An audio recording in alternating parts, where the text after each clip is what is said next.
Hi there. Part 2 is titled Lurching Towards Independence. And that's one of those titles that the people living through it would not recognize. Like, looking back, I can see that they were lurching towards independence, but most of them appeared to have had no idea that they were lurching toward independence until they were right on top of it. And then they looked around like, oh, we've wound up here at independence. Are we really going to do this? Okay, so it's one of those titles where we know more than the people living through it do. They didn't know that when war broke out with the French and the Indians that lived to the west, that those events would lay the groundwork that would then help push the colonies towards independence. They didn't know that. Let's see how they found out. So we're going to kind of learn about the French and Indian War. But like so many other things in the class, we're getting a incomplete and kind of skewed perspective on these bigger events because we're looking at it from the perspective of Maryland. And so if it didn't happen in Maryland or touch the lives of Marylanders, then, we're going to deal with it in a glancing, partial kind of way. So let's see how we do. In 1753, Horatio Sharp became the new Maryland governor. Sharp was a savvy political actor. Remember, the F here means from, so I'm not telling you how long he was governor, because he didn't know how long he'd be governor. So Sharp becomes governor of Maryland, 1753. He was a capable administrator and a pretty savvy political character. He arrived as tensions between the British colonies in America and the French in America, those tensions were really starting to escalate.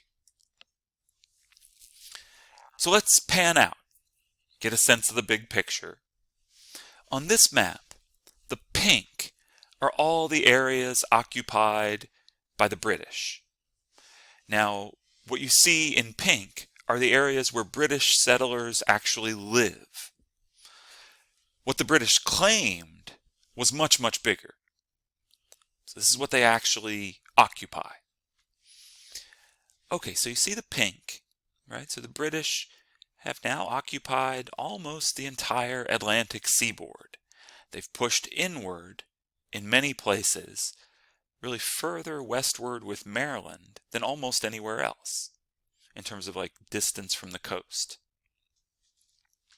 The French, you remember, had settled first up here in Quebec, and in the years since, the French had extended a trade network through the river system of the North American interior, trading with Native American peoples, primarily for fur, but for a range of other goods as well.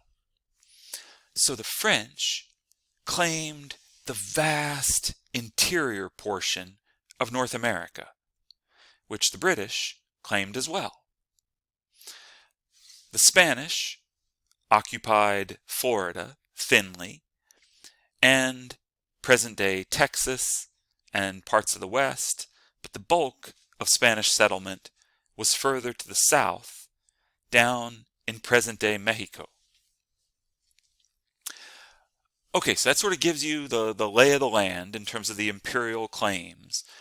Remember that everywhere that's not pink or yellow is actually inhabited by native peoples.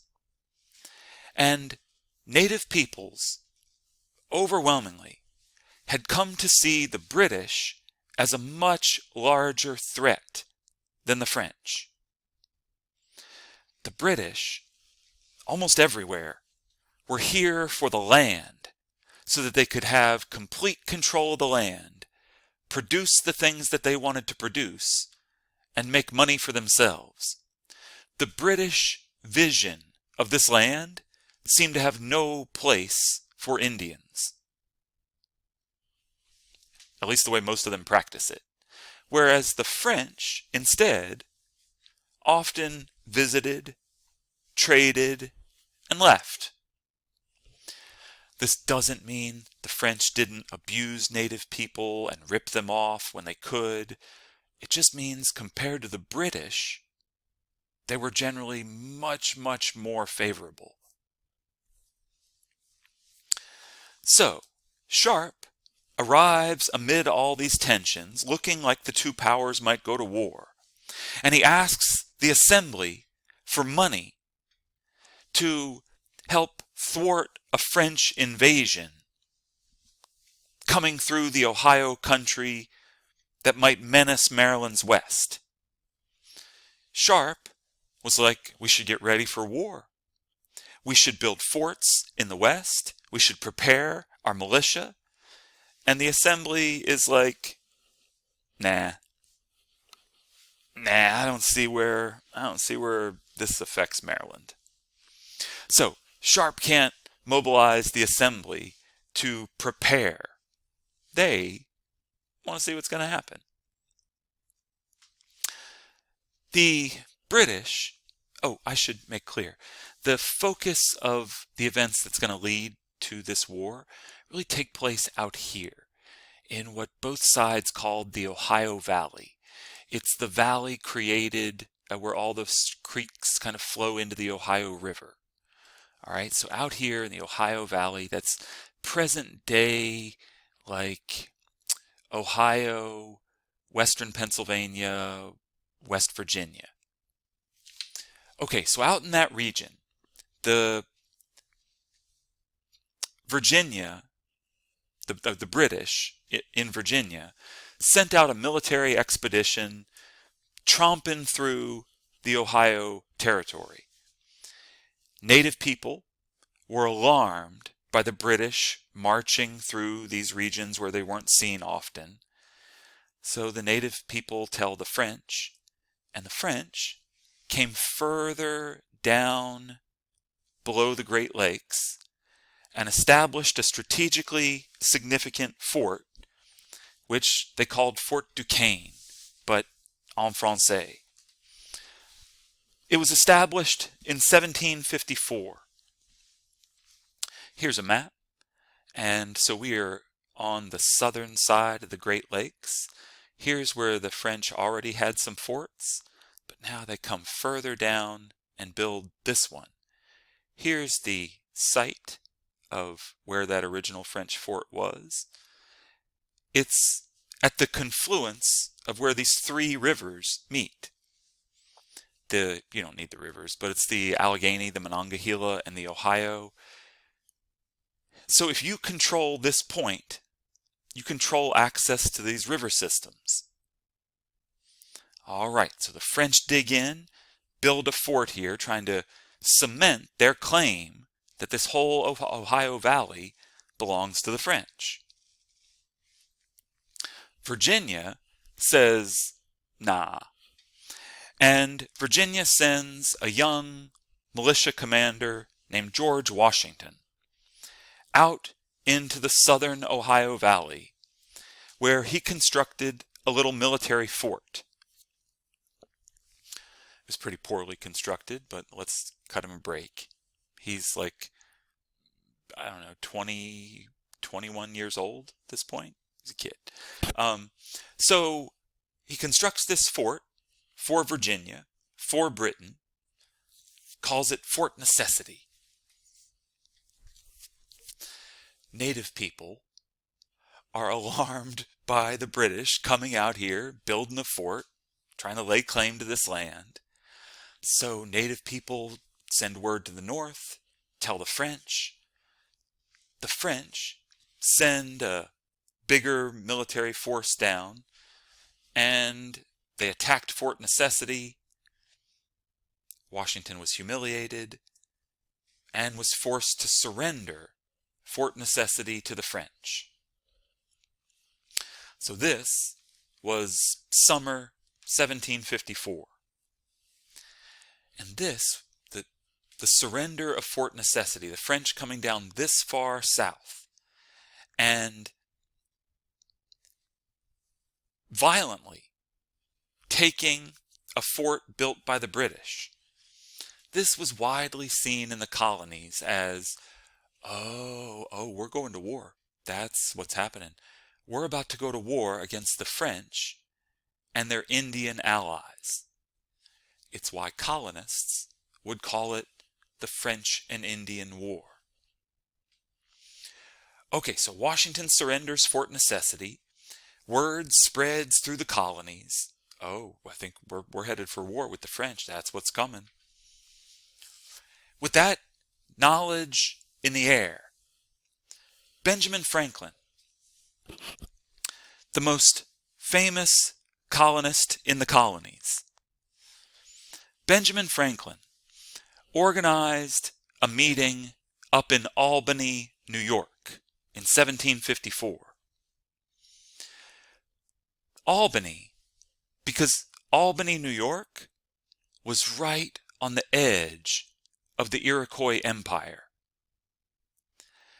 And that was one of Franklin's main goals for this meeting, to try to get the Iroquois to side with the British rather than siding with the French.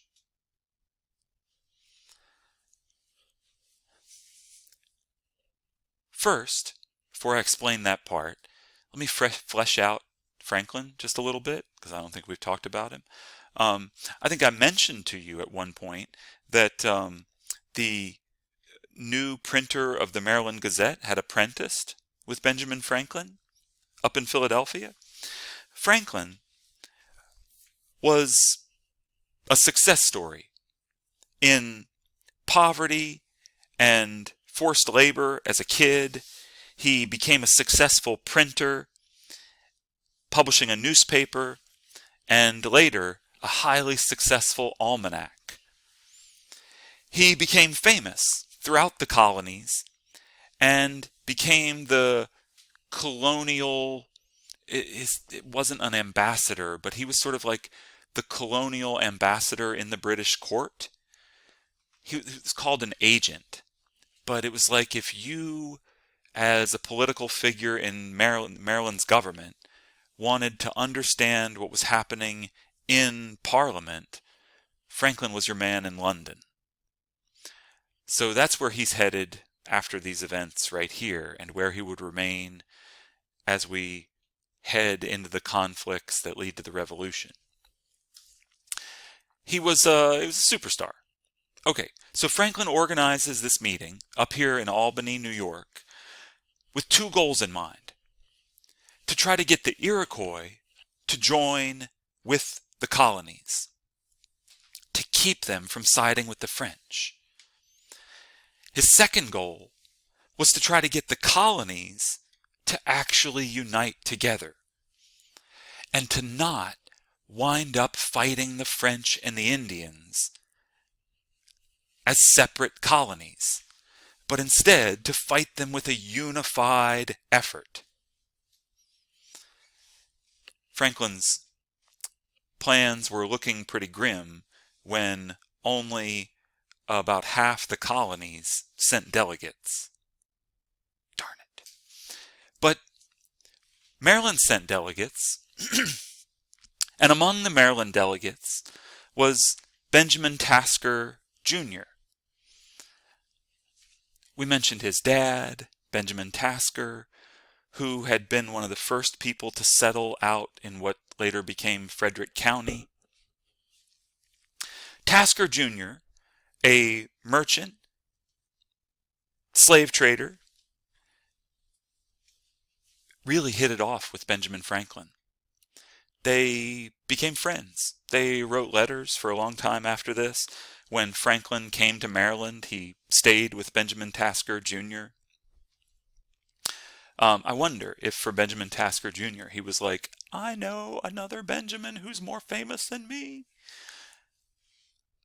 So the delegates who were there in Albany agreed to Franklin's plan. It was, as he described it, a plan of union. And Franklin's argument was simple. It's here in this cartoon that Franklin made. If the colonies don't join together, they will die individually. The French and the Indians can defeat us one at a time, but not if we unite together. So he proposed a new government, an intercolonial government, what he called a colonial council, which would have power over all the colonies. It would have representatives from all the colonies, and it would also have power over all the colonies. This new colonial council that Franklin proposed would have the power to raise troops and to collect taxes. It could tax the people, it could draft the people. Franklin's point is that this is what we need if we're going to win this. I think that Franklin's celebrity sold it to the delegates at the Congress. But when Tasker brought word of the plan back to the Maryland Assembly, the Maryland Assembly's attitude was, oh, hell no. As was the attitude in every other colony. Absolutely not. No way. Why? That's right. Because the way the Maryland Assembly sees it, they'd be giving up their own power to this new government. Not willing to do it. Now remember, the other goal that Franklin had here was to try to get the powerful Iroquois Confederacy to join with the British. They sent delegates, they listened politely, they accepted the gifts, and then the Iroquois said, no, we're going to stay neutral. They didn't say they were going to side with the French. They said, we're going to stay out of it. From their perspective, the Iroquois were going to wait and see how this goes. So the plan of union was rejected by Maryland and all the other colonies. And the war was now starting to get underway.